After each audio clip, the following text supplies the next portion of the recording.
Welcome to the Money Mastermind Show. Let's talk money.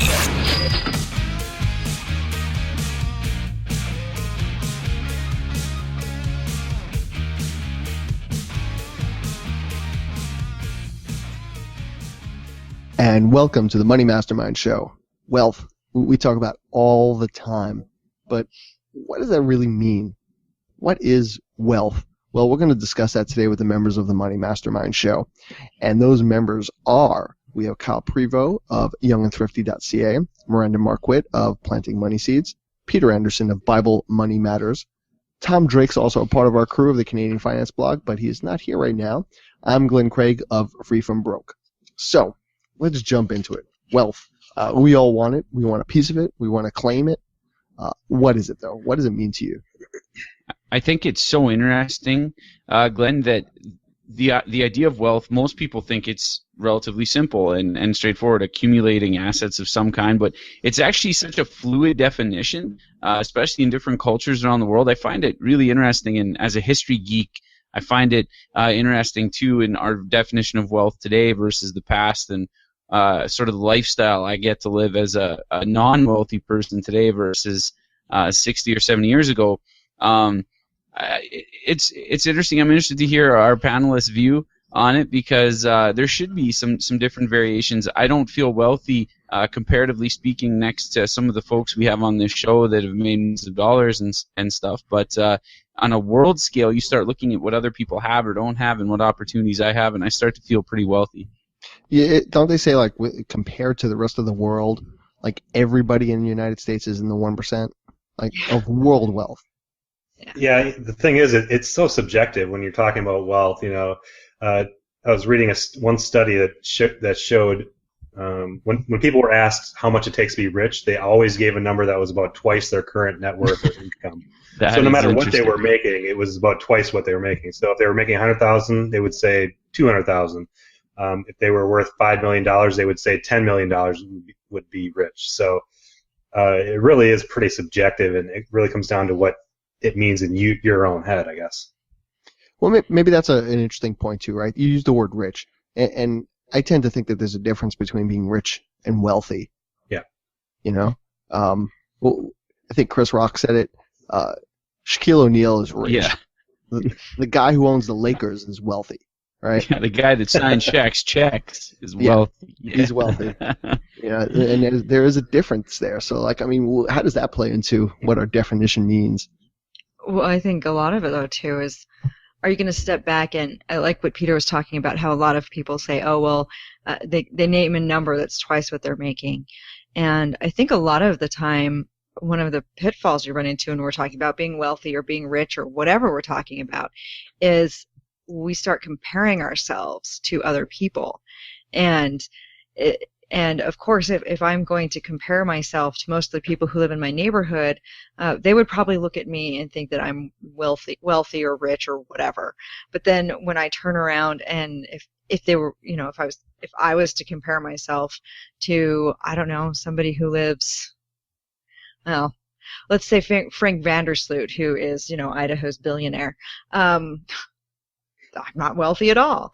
So I think part of it too is once we start comparing ourselves to others and saying, well, I'm not going to be, or saying, well, I'm not going to be rich until I make X amount of dollars. I remember when I first graduated college, I was like, if I could just make 6 figures a year, I'd be rich. And, you know, now I make 6 figures a year and I'm like, okay, it's good.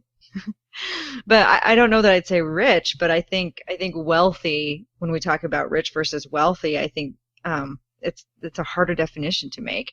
But I think wealthy is more about how you feel about your life in general, and rich is just kind of cold and looking at the pile of money you have, where wealthy is like looking at the big picture and saying, well, what is my life like? Is my life comfortable?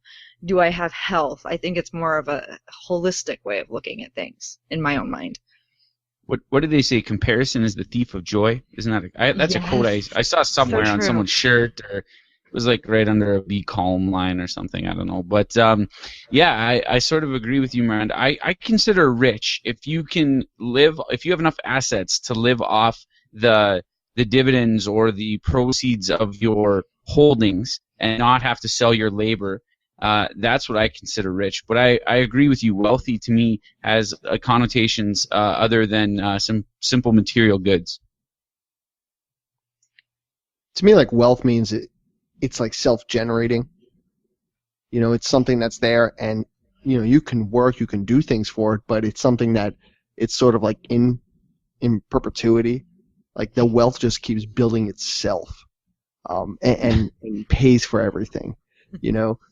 Riches kind of come and go, but wealth is like more long term. I mean, I don't know if that still nails down a definition, but it's certainly bigger than just being rich. I think it's all emotional, though, because money is such a loaded subject that it's all about how you feel about wealth. Because I don't know. It is such a subjective thing. I think I was reading one article that talked about the person believed that wealth is just basically the flexibility to be involved in the things that really matter in life, as opposed to just spending time in their life trying to make money or whatever. To me, that's kind of more how I feel about it. It's true wealth being able to be doing things that I want to do, to be spending time with my loved ones, and not having to be spending all these hours doing things that I really don't care about.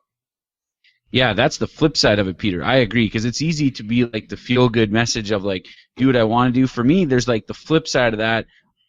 I want the freedom. Wealth to me is having the freedom to not do the things I hate doing, or to hire someone else to do the stuff I have no aptitude for. That to me is within my already relatively wealthy North American cocoon. That's what wealth would mean in my life, in terms of a goal, at least. Yeah, like I could think of, like, let's say you're a high-power lawyer. You're making a good amount, right? You're effectively rich, but you're working 120 hours a week. When you stop working, those riches kind of stop also. I mean, you could be doing things with that, but when you've built up to a point where you're ready to retire, now you don't have riches anymore, now you have wealth. Now you're not working anymore, and now the money is the one that's working for you. But in that scenario, the thing is it's like, okay, so now you're to the point where you're wealthy and you've retired, but how many years did you just spend working 120 hours a week, being borderline miserable and letting some of your relationships fail, and now you're like, oh, now I've got a pile of money that I can enjoy. I don't know if that's worth it. I don't know if that's like true life wealth. I guess that's money wealth, but I don't know if that's like life wealth right there. I personally am like, you know what? I am totally cool if I, get to the end of my life and I don't have a big pile of money to leave to my son. I am totally cool with that. I've made provision for me to set aside money in my retirement account every month so I can be comfortable later. But then I'm just like, spend it all, baby, and live my life. And maybe that's a terrible way to look at it, but I'm like, I've got my charities and my causes that I support, and I have my son that I'm hoping to help with college and give some good opportunities to. But, that's the stuff that matters to me, and working 120 hours a week so that I can have a huge bank account when I'm 60 just does not feel like no, you got true wrong wealth to me. You gotta build it up. It's like the old Vikings. That's how I want to go out, like, take all of it with me. Like, just put me all on a boat with everything. I would take my money out of the bank. Light it on fire, yeah. Launch it. Light it on fire, exactly. Like, yeah, don't leave it to my kids. Just go out in a pile, like a inferno of my cash. Just burn it. I agree, obviously. Yeah, right. Yeah, I think part of the whole paradigm of feeling wealthy or being wealthy, it can be kind of subjective, but, so many people, even if they are rich or if they have a ton of money, they don't feel wealthy, and I think it really kind of comes down to, I like how a staff writer on my site, Craig Ford, put feeling wealthy this way. He said, I believe a person will only be able to consider themselves wealthy when they are satisfied with what they have today. There are so many people that have a ton of material things, but they don't feel wealthy, and they're miserable in their lives. To me, that's not really living a wealthy life. That's just kind of depressing. So, true wealth is being able to have a big sword on your wall, even if there's nothing else on that wall. That's true wealth right there. That's what makes you feel. Do you guys get though, as like personal finance? I'm not sure sort of your friend circles, but word has like slowly leaked out amongst some of the members on my staff, amongst some of the folks in my life, that like I'm now known as a little bit of like the money guy, or like that weird guy that writes about money stuff on the internet. And they're almost like self-conscious, like, oh, you must have like piles of wealth of money, or like money accumulation must be quite important in your life, sort of thing. And they'll make like remarks like that, and they think it's like a positive description of me, and it's like not really, to be honest. Like I drive an old minivan, but just because you're watching your money and you're kind of trying to keep track of what you're doing with it, it doesn't mean that you're sitting on piles of it. To get maximum utility out of it, I just want it to produce the best lifestyle for me. That's my goal, not to be like Scrooge McDuck, jump into my pile of money and do the back crawl, which I never understood because those coins must have been hard. But anyway, that's a side tangent. But wouldn't you like to have that opportunity to try it? Yeah. We'll just come to your house. I bet, Glenn. I'm sure you've got piles of money to swim in. Oh yeah. I mean, like if you just piled up with bills, I bet that's pretty spongy. There you go. You know what you're saying, Kyle, though, about people have that perception of, oh, you must have these piles of money, and that's what real success is, and what real wealth is just having these piles of money. And that quote I had a couple episodes ago where I talked about what Thomas J. Stanley said. He said that true financial goal of most Americans is not to be rich, not to be affluent, and not to be wealthy. The true goal is to appear affluent and seem wealthy. There's the perception of what wealth is, and that's what a lot of people want. They don't really want true wealth or contentment or any of that stuff. They just want this idea out there. Well, is that the perception of wealth or perception of riches? I think there's a perception of riches, and I think the point is I don't even know that people really want that stuff as much as they want people to look at them and think that they have it. It starts to get really convoluted, but I was talking to somebody and she was like, oh man, she was talking about this person that she knew, and she's like, oh, well, they have this big Mercedes SUV that costs, $70,000, and wow, they have got to be wealthy. And that's when I pulled out, that famous, because we've got Peter on the show, and he's always, I feel like I know, I've read The Millionaire Next Door once, but I feel like I've read it several times. I know, it's great. It's a great book. Millionaire Next Door is a great book. But Peter's always quoting from it so much that I feel like I've read it more than once. Sorry about that. No, it's good. It's good because it's totally solid. But I was able to, because of you, Peter, I was able to say, oh, do you know what the number one car that millionaires drive is? It's Toyota. That's Toyota. That is the number one brand. Yep. And I pulled that out on her. I said, actually, person driving that big old fat Mercedes is probably eyeballs in debt and is not wealthy at all. And go look for somebody driving a Toyota. And anybody can lease one. That's right. And anybody. Yep. And it's weird, all like the conspiracy theories that surround the word wealthy, because there's like I don't know. I'm not going to get into the left and right because I know this gets pretty violent in the world of the USA. In Canada, it's violent for like a month, and then we go back to living life. But like certain groups of people, I'll just leave it at that. They're like, oh, the wealthy is just this like thing that's holding you down, and you got to just let loose and enjoy life and whatever. And then other groups are like, no, you don't get it. That whole like be happy with less, and that's all the conspiracy. It's so that the major money can just keep generational wealth and just hang on to it, and you'll just be happy sitting in the corner. And it's like, well, then who's the joke really on if I'm happy sitting in the corner and you're equally happy with your wealth? Then like, doesn't that work out okay? But I just find it amazing the depth of like weird and wacky complexities that people want to weave in this idea of wealth. I just find it quite weird. Money brings out some strange things in people. And expectations and what they impose on other people as well. Yes, for sure. One thing I found interesting, when we started off, you had mentioned, Kyle, something about the collection of assets. And I think a lot of people make the mistake in thinking that, like, it is like Scrooge McDuck, where you just have a vault full of cash. Like, that's what wealth is. Like, you just have endless cash. Whereas really that's not the case. You have these different assets. You have stocks, you have a business, you have all these different other things that are producing this wealth. And I think a lot of people don't quite understand that.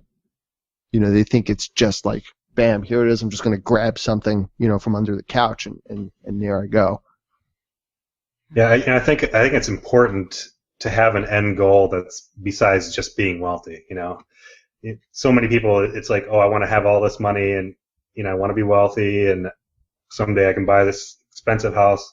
But when the end goal is just being wealthy or just having a lot of money, it's not very. I'm not sure what the word is, but it's not going to make them happy in the end. They're going to find when they have that $1 billion, maybe it'll make them a little happier, but having that as your end goal is probably not a wise idea. Well, the problem with that is if you make money your end goal, you never have enough. There's always more that you could have or that you should have. And I think this goes back to what we were talking about earlier when you're starting to compare yourself to people. When you're like, well, there's always somebody who's going to have more, and there's always more money to be had. You're never going to have as much money as there is. And so if that's your end goal, it's really hard to be content. And I remember when I used to say, oh, well, if I could just make this much money, or if I could just buy this one thing, I'll suddenly be happy. And one day I realized that, I was externalizing my happiness and saying, oh, well, I'll be content when I have this other thing. But the reality is unless you learn to be content kind of with where you are, or unless you start building a life of purpose and meaning, it doesn't matter how much money you have, you're not going to be content, and you're never going to be feeling like you have enough of it. I mean, look at people who are like millionaires who still, I know somebody personally who's a millionaire who just is not happy and does not think he has enough. He's always crying poverty. And he's just not happy because all he does is hang around with people who are wealthier than he is, and so then he feels like the poor guy. It's interesting. I mean, I was going to say location as a relative factor, but I mean, you bring that up, and it's more not even location, but proximity. Who are the people that you are around, and what are other people doing? You have that one good job amongst your friends who may be just starting out, and you're the wealthy one, just because you have a steady 9-to-5 job. But it really depends on who you're hanging with. If you're hanging with a lot of people who maybe are wealthier, you might have that sort of feeling like, hey, how come they always have more than me? Or even depending on where you live, that probably has a big factor on what you consider rich or wealthy. Yeah, that's a really good point. Like what I make when back when I lived in the Philadelphia area did not go nearly as far as when I live in Idaho now. And I mean, everything is pretty much, my rent is half what I was paying in Philadelphia. I'm paying less in food. It's for other reasons. There's just lots of things that are based on where you live too. I got a question for you guys. With the whole Panama Papers thing coming out, and in a lot of ways, the last 5 years, just where we've been headed as a society, I think, or at least the North American society, maybe a little bit in Europe as well. How should we feel about wealthy people? And again, I don't consider myself wealthy yet. Maybe one day, depending on whose definition I'm using. But how should we feel? Like, are wealthy people? Do they? Where's sort of the line, the responsibility? We should still want to be wealthy, right? That's okay? We shouldn't feel guilty for that. I'm just wondering. It seems to be in the news right now quite a lot. I think we should all be socialists until I'm wealthy, and then we can change the rules. But that's the way it sort of feels like, right? Everybody starts off young and democratic and liberal, and then you get a little bit older and you start making a little bit more money, and then you start getting a little bit more towards the right, and then now you're worried about preserving your wealth and passing it on. But it's so not that's a left actually right issue. Is it? Yeah. I think it's funny that you say that because I actually see the opposite thing, kind of where I live, where a lot of the young people are like really into like mine, and then as they get older, they actually become the opposite way. And I wonder if it's a factor of like where we live and everything else. But I find that it's that scenario you described, Glenn, is flipped. So, but the people who are getting older and they're being maybe more generous with their money, are those people, are they wealthier though? They're wealthier than they were when they were younger. I live in Idaho. Okay, we've got a very few number of like really like rich people running around here. Okay, because don't you see that all the time? People, when they're coming up, they're trying to make as much money as possible by whatever means necessary, and then once they have that money, now it's like I'm going to buy the wing for the hospital and do all these other philanthropic things with it.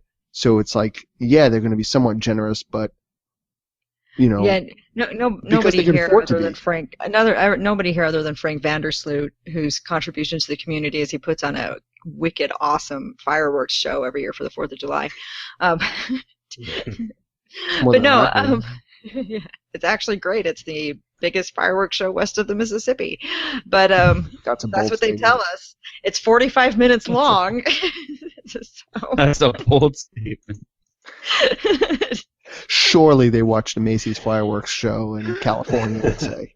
Anyway, but no, I found that I think it really kind of depends though on what you think money is for, and it's not I think it's not necessarily an old versus young or left versus right or something like that. I think what it comes down to is, what do you think money is for? And for people who see money as the end goal, then it's more about accumulating, it's more about keeping score, it's more about, hey, look at how much I have.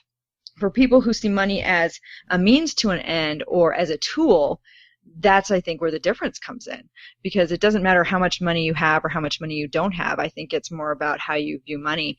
And if you view money as a tool, as a way, money helps me live the way I want to live. Money helps me be able to volunteer. I can support causes. I have enough money to volunteer for different activities. I have enough money to help other people, because I feel like money is a tool that helps me live the lifestyle I want, and in turn, I want to be able to help other people.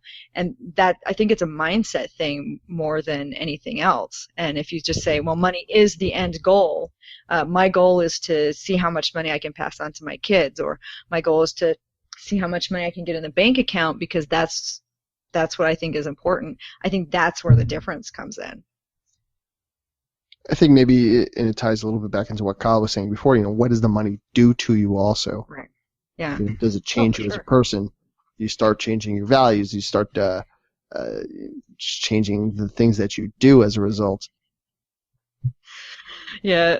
Well, and I know Kyle here trying to bait me because I'm the dirty commie here on the show, but how is that possible? You're the first one to use a credit card and spend on whatever you want. Well, that's the thing is, right? No, I love spending money. I love money. I love to use money, and I am not ashamed of what I do with my money, but at the same time, I see it as a tool. As like I said, I don't care if I amass a lot of money. I don't care if I never actually end up being a true millionaire. It doesn't matter to me. It's not a goal of mine. I want to live comfortably. I want to be able to travel. I want to be able to donate to causes I care about, and I'm really actively involved in the community here now. And to me, I just want enough money to make sure I can do those things. So I don't know. Yeah, I guess that is it, right? That's the lifestyle. Do you have enough money to keep doing what you want to do? Right. It's a question. I saw something recently in San Francisco. What is rich now? And I think the consensus is you gotta have at least $6 million to be rich, because it's just so expensive there, and there's so many startups there, and people with money and whatnot. If that's what it takes to be rich, wow. Then I don't care if I'm ever rich. We'll get there one day as teachers, Glenn? Yeah, collectively. That's true. Yeah, our pension programs are wealthy, certainly.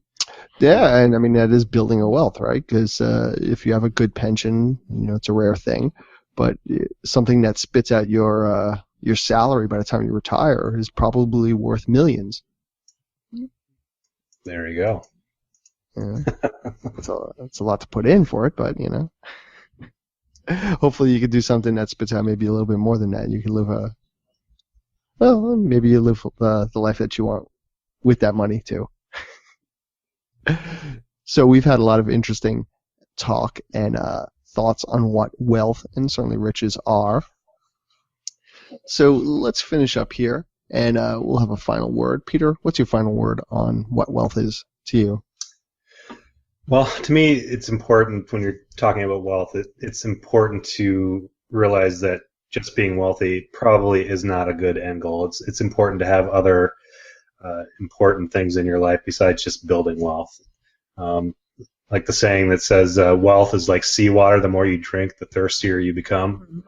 So keep that in mind. You're never going to have enough if having money is your end goal. You're always going to be wanting more. So try to have different end goals that are more worthwhile, to provide for your family, to give more to your church or other charitable causes, to give to others in need.